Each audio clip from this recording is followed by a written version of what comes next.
There are moments in life when everything quietly falls apart. Not with noise, but with a heavy silence you can't escape. You do all the right things, try harder, hold tighter, and still, the storm doesn't stop. That's when exhaustion creeps in. Not from failure, but from fighting what cannot be controlled. This is a story about those moments, about a man who believed strength meant resistance, and learned slowly and painfully that real strength sometimes means letting go. If you've ever felt tired of battling every season of life, this story will meet you there. In a small town where the rain often lingered longer than expected, there lived a man who thought endurance was the same as courage. The town was quiet in a way that felt practiced, as if it had learned to hold its breath. Mornings arrived gently there, soft light on empty roads, shop shutters rising without urgency, the smell of wet earth lingering from the night before. This was where Elias lived, a man who believed deeply in structure. He woke before the sun, folded his sheets tight, drank his coffee without sugar, and walked the same path every day as if repetition itself were a promise. To the outside world, Elias looked steady, reliable, someone who knew where he was going. Discipline had become his language of safety. If he kept moving, if he stayed useful, if he earned his rest, nothing could truly touch him, or so he believed.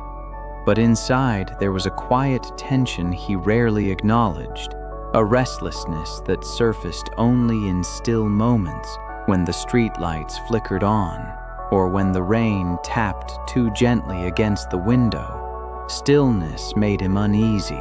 Silence asked questions he wasn't ready to answer. He wanted a life that made sense, one where effort always led to outcome, where pain could be avoided through preparation. His purpose, as he understood it, was simple: build something solid enough that it could never be taken away. Yet storms have a way of announcing themselves slowly. It began with small disruptions, plans delayed, expectations unmet, a feeling that his careful routine no longer brought the same peace. He ignored these signs, tightening his grip instead.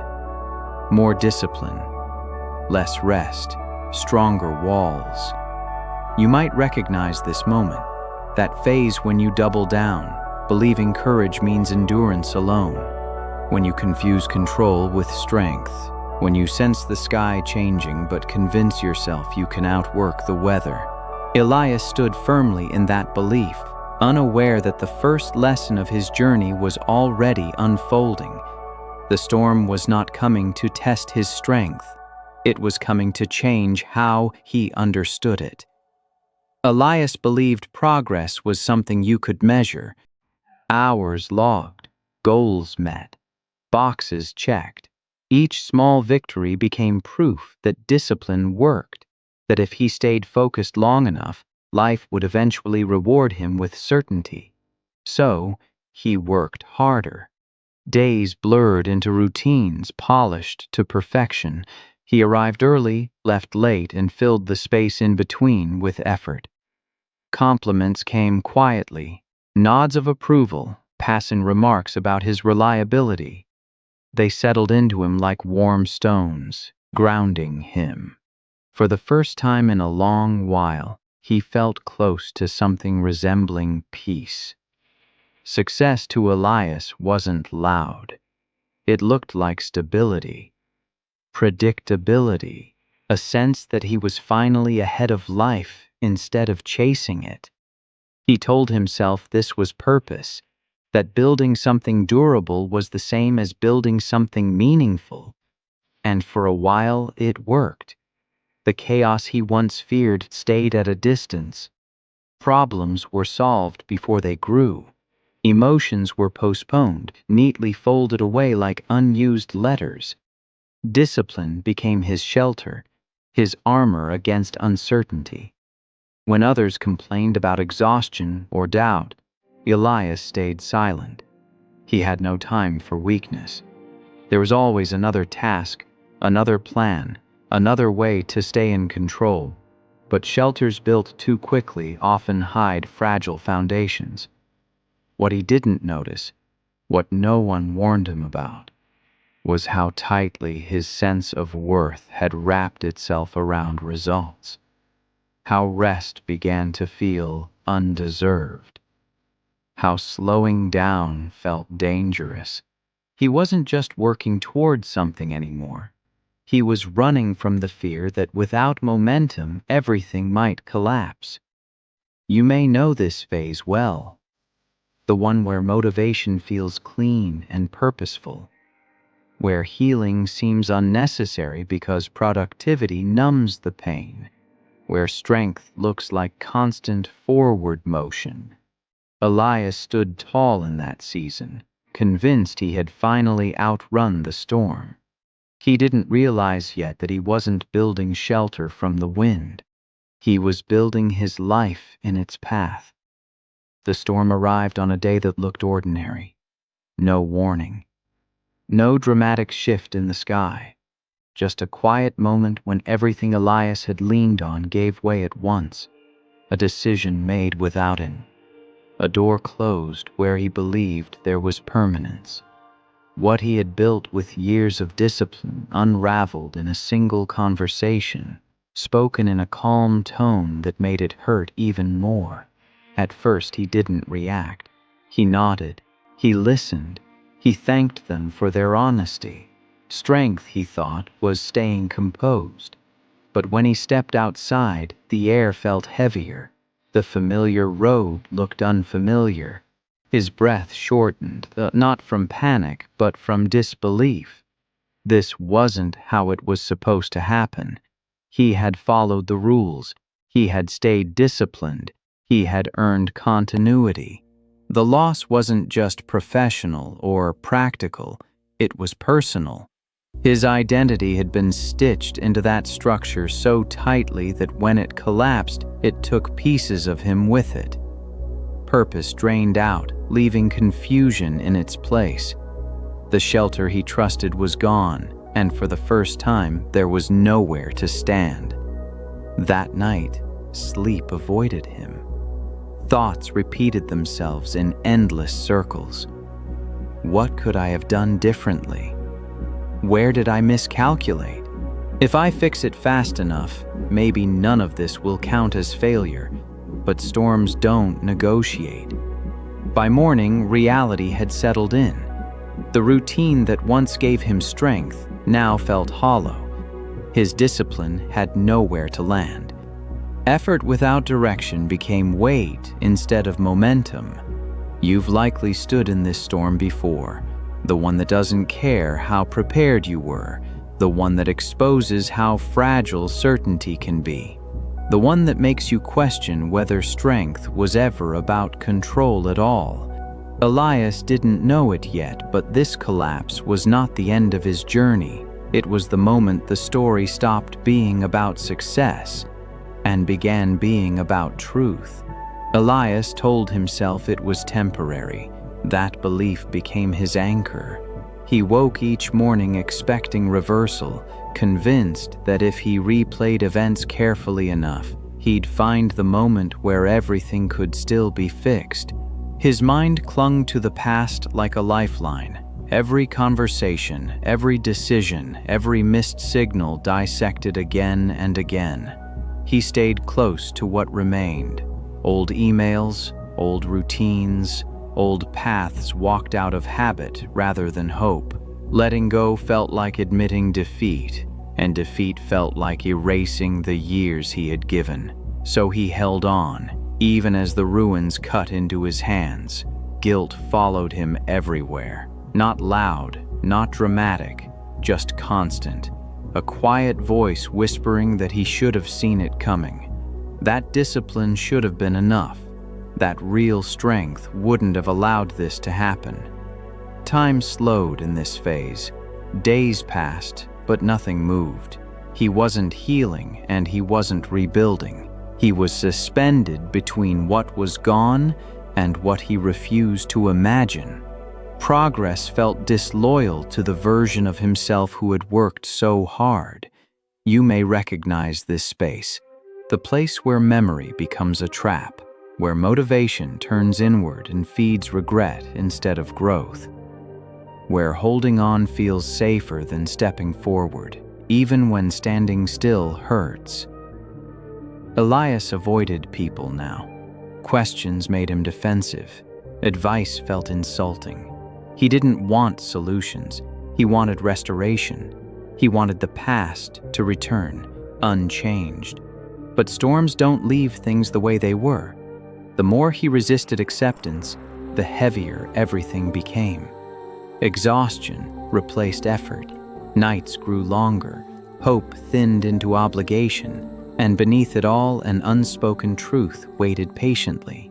He wasn't protecting his past. He was imprisoning himself inside it. Eventually, even resistance grows tired.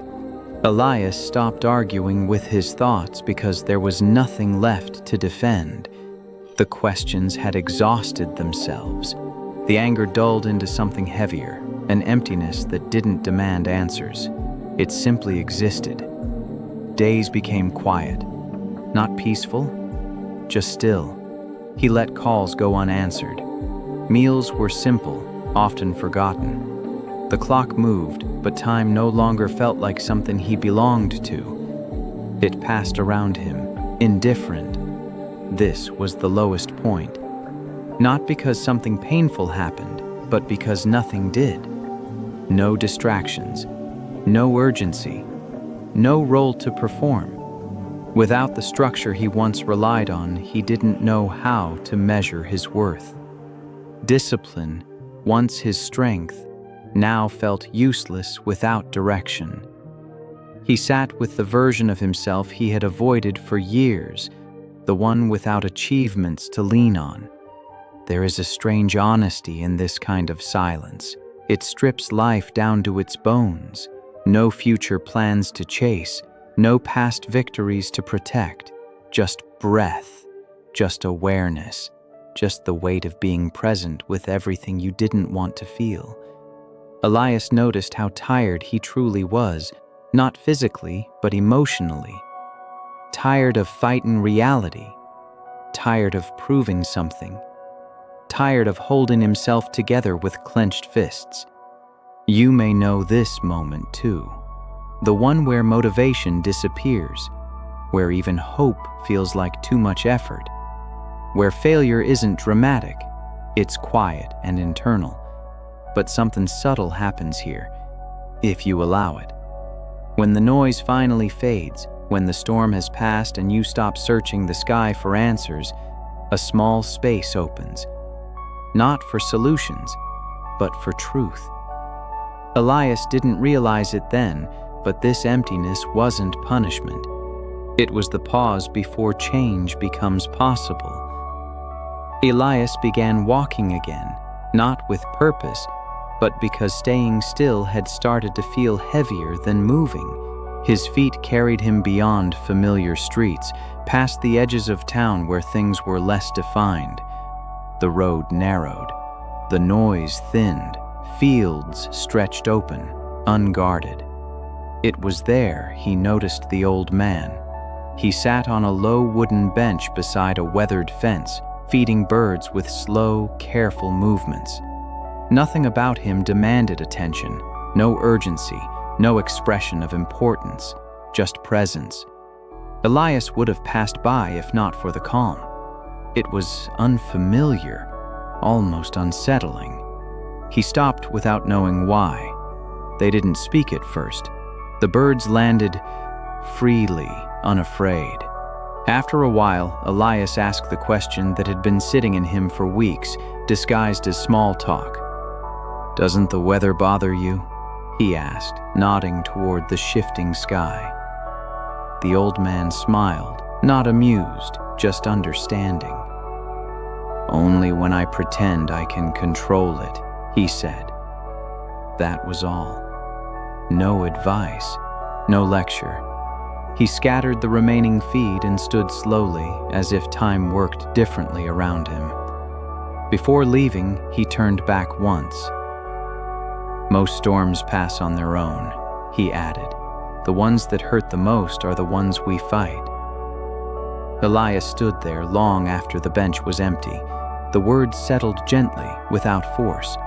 For the first time since everything collapsed, he didn't feel the need to respond, to defend himself, to analyze, to fix. He felt something else instead. Relief.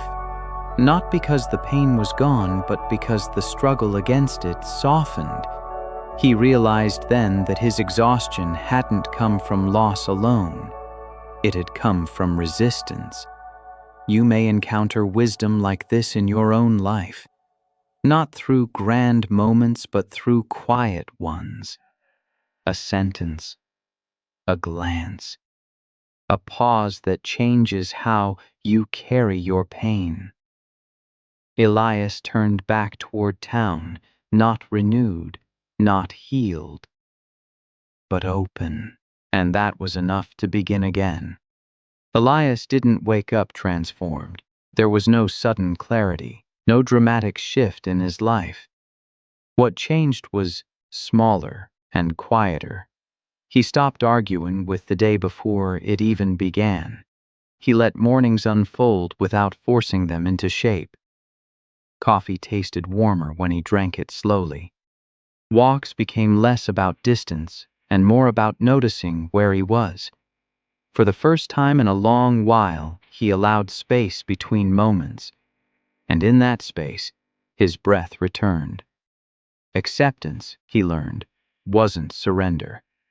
It was release. He began practicing a different kind of discipline. Not the rigid kind that demanded results, but the gentle kind that asked for honesty. When sadness surfaced, he didn't rush to bury it. When fear appeared, he named it without shame. Strength no longer meant carrying everything alone. Small rituals replaced old routines. He cleaned not to stay busy, but to care for the space he lived in. He rested without needing to justify it. He spoke less, listened more. Each action felt humble, almost invisible, but together they stitched something new inside him. Healing did not arrive as motivation. It arrived as permission. Permission to stop performing. Permission to be unfinished. Permission to exist without proving worth through struggle. You may recognize this phase if you've ever chosen peace over pride, if you've ever softened after years of tension. Growth here isn't loud. It doesn't announce itself. It simply stays.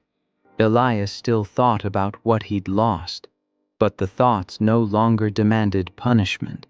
They passed through him like weather, noticed, respected, and allowed to move on. For the first time, he understood something essential. Armor is useful in battle, but it's heavy to live in. So, he learned to walk without it. Healing has a way of being tested when you least expect it.